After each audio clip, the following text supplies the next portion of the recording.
Hello friends, welcome to mystery stories. तो बढ़ते हैं आज की कहानी की तरफ। 30 साल का विकास गाड़ी चला रहा था, सफ़र वो भी रात का। और मनपसंद गाने सुनने को मिले तो सफ़र का मज़ा ही दुगना हो जाता है। अपना मोबाइल साथ वाली सीट पर वाइब्रेशन मोड पे रखा हुआ था। वह नहीं चाहता था कि गाड़ी चलाते समय उसे कोई फ़ोन करे और उसकी रिंगटोन से उसका ध्यान भटके। अगर कोई कॉल आई तो वो सरसरी नज़र डालकर देख लेगा वो सुनने वाला है या नहीं।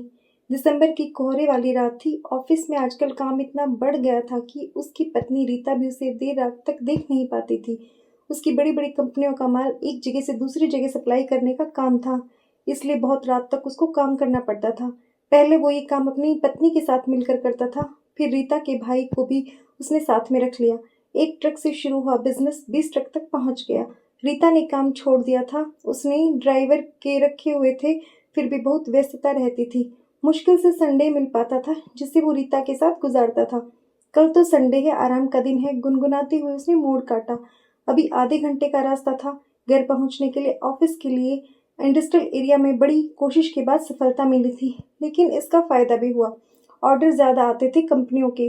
अपनी धुन में चलता जा रहा था कि उसे तेजी से ब्रेक लगाने पड़े। आगे कोई बोर्ड लगा था जिस पर रोड क्लोज लिखा हुआ था। अरे यार, ओफो, अजीब मुसीबत हो गई। कल तो यहाँ ठीक था, आज क्यों बंद है? अब 15 मिनट देर होगी। गुनगुनाते हुए उसने गाड़ी पर ब्रेक लगाने लगा और डिवाइडर से उसे कच्चे रास्ते की तरफ मोड़ दिया। खींच कर उसने गाना भी बंद कर दिया। ये रास्ता दिन में बहुत कम प्रयोग होता था, तो रात को ट्रैफिक ना के बराबर था। जीरकपुर का सारा रास्ता ऐसा ही था। फॉग के कारण विंड स्क्रीन के पार धुंधला दिख रहा था। उसने वाइपर चालू कर दिए। सड़क के किनारे इक्का दुक्का घरों से फूट रही रोशनी उसके विजन पर असर डाल रही थी।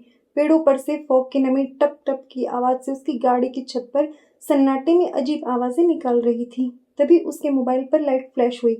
उसने आंखें फिराई तो रीता का नाम फ्लैश हुआ। उसके होंठों पर मुस्कान आ गई। थोड़ा लेट हूँ तो चिंतित हो गई होगी। बहुत प्यार जो करती है मुझसे। फोन करूंगा तो और लेट हो जाऊंगा। उसके खूबसूरत चेहरे को याद करके थोड़ी स्पीड ज्यादा बढ़ा दी। फिर से लाइट फ्लैश होने पर जब उसने नजर फिराई तो एक अनजान खुले बालों वाली लड़की की तस्वीर मोबाइल पर दिखी, जो बारिश में किसी सड़क पर खड़ी थी। मैं तो इसे जानता भी नहीं। अभी इसी उधेड़बुन में था कि विकास की एक जोर की चीख सुनाई दी। घबरा कर विकास ने सामने देखा तो उसकी गाड़ी के आगे कोई खड़ा हो गया। तेजी से ब्रेक लगाने के बाद भी विकास जानता था कि जो भी था वो नहीं बच सकता था। उसके माथे पर पसीना पड़ने लगा। फॉग के कारण गाड़ी भी धीरे धीरे चला रहा था। फिर जाने कहां से कोई आकर मेरी गाड़ी से टकरा गया। शॉक के चलते वो गाड़ी से निकल नहीं पाया और फिर हिम्मत करके बाहर निकला। अपने हाथों को आपस में रगड़ते हुए उसने देखा तो कोई नहीं था। इतनी जल्दी कोई कैसे गायब हो सकता है? विकास चकराया। क्या ये उसकी केवल कल्पना थी? वह फटाफट गाड़ी में बैठा। उसकी सांस धोखने से ज्यादा तेज चल रही थी। फोन को झपटकर उसने मिस्ड कॉल चेक की तो उसकी आंखें फिर से अविश्वास से भर उठी। पिछले 1 घंटे से उसको कोई मिस्ड कॉल नहीं आई थी मोबाइल पर। उफ, ये सब क्या है? पता नहीं मुझे क्या हो गया है। मैंने कोई जागती आंखों से सपना तो नहीं देख लिया? लड़की, और वो लड़की कौन थी? हकीकत थी या कल्पना?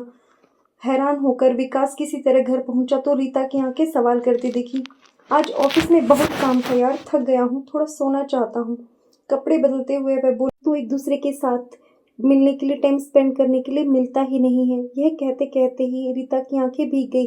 जिंदगी कितना बदल गई है। अब हमारे पास टाइम ही नहीं है स्पेंड करने के लिए। विकास चुपचाप बेड पर सो गया।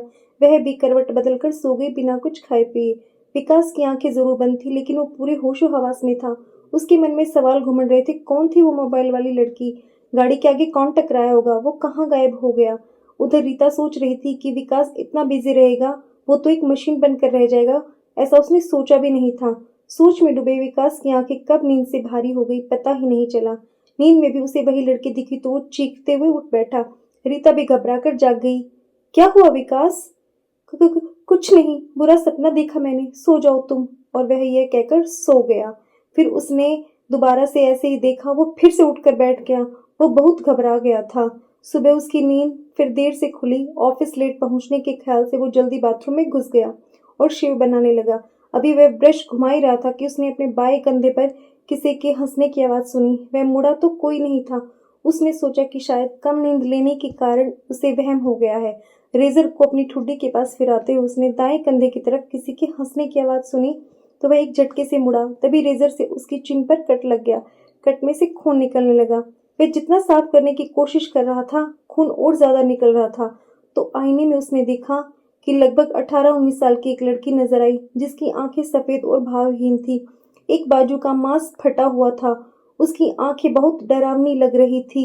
एक बाजू का मांस लटक रहा था, उसमें से एक हड्डी बाहर झलक रही थी। माथे से खून बहकर पूरे चेहरे पर फैल गया था। यह देखकर विकास सदमे में चला गया। अचानक अचानक ये लड़की कौन है? और यह कहते हुए लड़की बहुत हंसने लगी। विकास ने डर के मारे आंखें बंद कर ली। जब हिम्मत करके दोबारा आंखें खोली तो वह अकेला था बाथरूम में। संडे का दिन शांति से गुजर गया। उसने पूरा दिन रीता के साथ गुजारा। उस लड़की की आत्मा ने तंग नहीं किया। सोमवार को विकास ऑफिस सबसे पहले पहुंच गया। उसकी सेक्रेटरी हैरान हो गई। उसने दिन भर के कार्यों का ब्यौरा मांग लिया। तभी उसके ट्रक एंगेज थे। आराम से अपनी इजी चेयर पर बैठकर वह ऑफिस की खिड़की से बाहर का नजारा देखने लगा। उसके ट्रक सप्लाई लेकर आ जा रहे थे। उसके साले के ट्रक के पास उसे कोई दिखा। उसने गौर से देखा, वही लड़की वहां खड़ी होकर उस ट्रक को घूर रही थी। फिर उसने विकास की तरफ देखा तो वह हड़बड़ा गया। कार की हेडलाइट एकदम चूर चूर हो गई, बाकी हिस्सा बेंड हो गया। फिर हेडलाइट पर से खून बहने लगा। वही खून लड़की के माथे पर था। अचानक वह जोर से चिल्लाई तो विकास ने कान बंद कर लिए। आखिर क्या बताना चाह रही थी ये लड़की, मेरा इस तरह से पीछा करके? विकास अभी पेशोपेश में था कि लड़की फिर गायब होगी। उसका साला बिट्टू भी एक वीक से छुट्टी पर था। अगर वो होता तो उसे बताता। रीता तो परेशान हो उठती, इसलिए उसने रीता को नहीं बताया। लैपटॉप पर अपनी कंपनी से संबंधित पुराने रिकॉर्ड चेक करते हुए उसे मात्र 1 महीने पहले की दुर्घटना का पता चला, जो बिट्टू के ट्रक से हुई थी। उस रिकॉर्ड के अनुसार बिट्टू के ट्रक की हेडलाइट के आगे कुत्ता आ गया था, जिस कारण गाड़ी का काफी नुकसान हुआ। बिट्टू ने ट्रक रिपेयर करवा लिया, बस इतना ही था उस रिकॉर्ड में। अगर ऐसा था तो उसने मुझे क्यों नहीं कहा? विकास हैरान था इस बात पर। उसने झट से उस दिन का न्यूज़पेपर निकाला। उस पर एक टीनेज लड़की के एक्सीडेंट की खबर पढ़कर उछल पड़ा। एक्सीडेंट का समय भी वही था जो बिट्टू के ट्रक के एक्सीडेंट का था। एक्सीडेंट के बाद लड़की सड़क पर तड़पती रही और एक्सीडेंट करने वाला फरार था। उसे याद आया कि उस रात उसने बिट्टू को कॉल किया कि माल की डिलीवरी क्यों नहीं की, तो उसने कहा था कि वो नहीं जा रहा। फिर उसे जोर का धमाका सुनाई दिया। बिट्टू ने कहा कि ट्रक के आगे गड्ढा आ गया था, वह बाद में कॉल करेगा। सारी कड़ियां खुद पर खुद जुड़ गई। उस दिन ट्रक के आगे कुत्ता नहीं बल्कि एक मासूम लड़की आ गई थी। जिस समय ये घटा जब विकास ने ही कॉल की थी, इसलिए शायद वो लड़की उससे बिट्टू को सजा दिलवाने के लिए कह रही थी। उफ यार, मैं भी गुनहगार हूँ उस लड़की का। मुझे पता होता तो मैं पहले ही उस पर जरूर नजर डालता। न्यूज़पेपर में लड़की का नाम छपा था, पिंकी अरोड़ा, इकलौती बेटी थी पेरेंट्स की। उसने जल्दी से उसका एड्रेस सर्च किया, अपना ऑफिस छोड़कर गाड़ी स्टार्ट की। थोड़ी देर में उसके घर के सामने खड़ा था। उसने अपने हाथ बढ़ाए बेल बजाने के लिए, लेकिन वह रुक गया। कौन है वो लड़की? उसके माता पिता उसे जानते ही नहीं। क्या कहेगा वो जाकर? नहीं नहीं, वह वापस मुड़कर गाड़ी की तरफ आ गया तो बोनेट पर वही लड़की बैठी थी। अचानक आसमान काला हो गया, तेज बारिश होने लगी। उस लड़की आंख में आंसू थे मगर लाल रंग के। विकास हार कर जमीन पर बैठ गया। ठीक है, तुम जीत गई, मैं पुलिस को बता दूंगा। लड़की मुस्कुराते हुए अदृश्य हो गई। विकास ने कह तो दिया, मगर रीता से कैसे कहेगा कि उसके भाई ने एक मासूम लड़की का एक्सीडेंट करके उसे कुचल दिया? अरे इतनी हिम्मत मैं लाऊं कहां से? विकास गाड़ी में बैठकर ये सोचने लगा, क्या गुजरेगी उसके दिल पर जब उसे पता चलेगा उसके छोटे भाई ने एक लड़की को ट्रक से उड़ा दिया और नाम कुत्ते का दे दिया। कांपते हुए हाथों से स्टीयरिंग पकड़कर वहां से सीधा वो घर की तरफ जाने लगा। अरे तुम इतनी जल्दी? उसकी पत्नी रीता ने उसे देखा तो वह चकरा गई। हाँ, बस यूं ही आ गया। विकास ने जबरन मुस्कुराने की कोशिश की। अरे अच्छा किया आप जल्दी आ गए, चलो लंच कर लो, रीता ने खुश होकर कहा। मुझे तुमसे बिट्टू के बारे में बात करनी है। विकास की नजर दरवाजे पर थी, जहां से पिंकी उसे देख रही थी। बिट्टू के बारे में? क्या हुआ? हाँ, 1 महीने पहले उसने ट्रक से एक कुत्ता कुचल गया था। रीता शॉक्ड हो गई, उसकी आंखों में आंसू बहने लगे। विकास कहते हुए रुक गया। सिर्फ कुत्ते का नाम सुनकर वह रोने लगी। अब क्या करूं, कैसे बताऊं? उसने झूठ कहा था। विकास ने हिम्मत करके बोल दिया। रीता को झटका लगा। क्या मतलब है आपका? विकास के मुंह से बोलना फूटा तो वो लड़की पिंकी और सामने आ गई।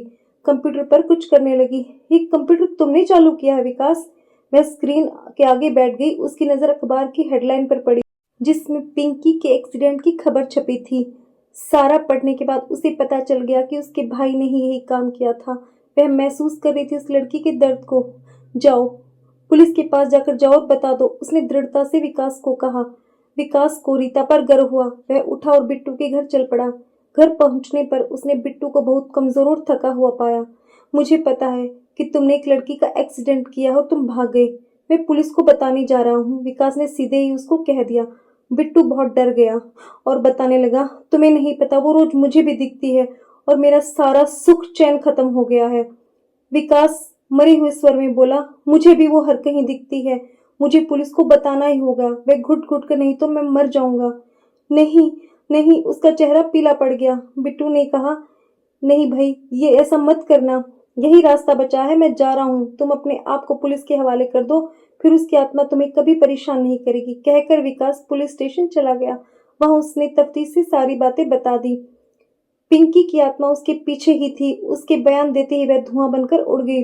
उसके कहे अनुसार पुलिस बिट्टू के घर गई, लेकिन बहुत देर हो चुकी थी। उसने अपने आप को सीलिंग फैन से लटका दिया था। एक सुसाइड नोट मिला पुलिस को, जिसमें लिखा था, वह अपनी मर्जी से जान दे रहा है, इसमें किसी का कोई कसूर नहीं। विकास को बड़ा पछता हुआ, पर समझ गया था कि पिंकी की आत्मा के कारण वो बहुत दुखी हो चुका था, इसलिए उसने इसी गिल्ट के चलते मौत को गले लगा लिया।